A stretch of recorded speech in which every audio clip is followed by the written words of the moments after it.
ಕಚೇರಿ ಮೇಲೆ ಆದೇಶವನ್ನು ಹೊರಡಿಸ್ತೇವೆ.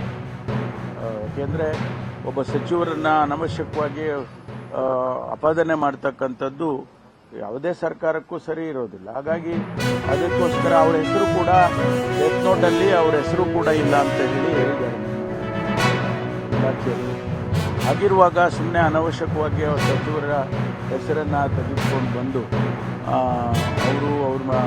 ಅವರ ಹೆಸರಿಗೆ ಮಸಿ ಬಳಿತಕ್ಕಂಥ ಕೆಲಸ, ಸರ್ಕಾರಕ್ಕೆ ಮಸಿ ಬಳಿತಕ್ಕಂಥ ಕೆಲಸವನ್ನು ಮಾಡ್ತಿದ್ದಾರೆ. ಅದಕ್ಕಾಗಿ ಅದರ ಸತ್ಯಾಸತ್ಯತೆ ಗೊತ್ತಾಗಲಿ ಅಂತೇಳಿ ಮಾನ್ಯ ಮುಖ್ಯಮಂತ್ರಿಗಳು ನಾವೆಲ್ಲರೂ ಓಡಿಗೆ ಹೋಲಿಸೋಣ, ಸತ್ಯಾಸತ್ಯತೆ ಹೊರಗಡೆ ಬರಲಿ ಅಂತ ಹೇಳಿ ಎಲ್ಲ ಕೇಸ್ಗಳನ್ನು ತಗೊಂಡೋಗಿ ನಾವು CBIಗೆ ಕೊಡೋದಕ್ಕೆ ಆಗೋದಿಲ್ಲ. CID ಸಮರ್ಥವಾಗಿದೆ. ಅದನ್ನು ಈಗಾಗಲೇ ಅನೇಕ ಕೇಸ್ಗಳಲ್ಲಿ COD ವರದಿಗಳು ಬಂದಿದ್ದಾವಲ್ಲ. ಅವ್ರು ಹೇಳಿದ್ದು ನೋಡಿ, ಅವ್ರು ಹೇಳ್ತಾರೆ, ಅವ್ರು ಹೇಳಲೇಬೇಕು. ಅವ್ರು ಹೇಳಿದ್ದೆಲ್ಲ ನಾವು ಕೇಳೋದೇ ಇಲ್ವಲ್ಲ. ಕೆಲವು ವಿಷಯವನ್ನ ಪಾಸಿಟಿವ್ ಸೂಚನೆಗಳನ್ನು ಕೊಟ್ಟಾಗ ಕೇಳ್ತೀವಿ. ಪಾಸಿಟಿವ್ ಕ್ರಿಟಿಸಿಸಮ್ ಇದ್ರೆ ನಾವು ಅದನ್ನು ಸ್ವಾಗತ ಮಾಡ್ತೀವಿ. ಅನವಶ್ಯಕವಾಗಿ ಎಲ್ಲದರಲ್ಲೂ ರಾಜಕೀಯ ಮಾಡಕ್ಕೆ ಹೋದ್ರೆ ನಾವು ಯಾಕೆ ಕೇಳ್ತೀವಿ?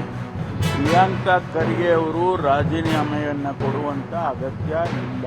ಅವರು ಸುಮ್ಮನೆ ಅನವಶ್ಯಕವಾಗಿ ಅವರ ಹೆಸರನ್ನು ತೆಗೆದುಕೊಂಡು ಬಂದು ರಾಜೀನಾಮೆ ಕೊಡಿ ಅಂತೇಳಿ ಒತ್ತಾಯ ಮಾಡ್ತಿದ್ದಾರೆ.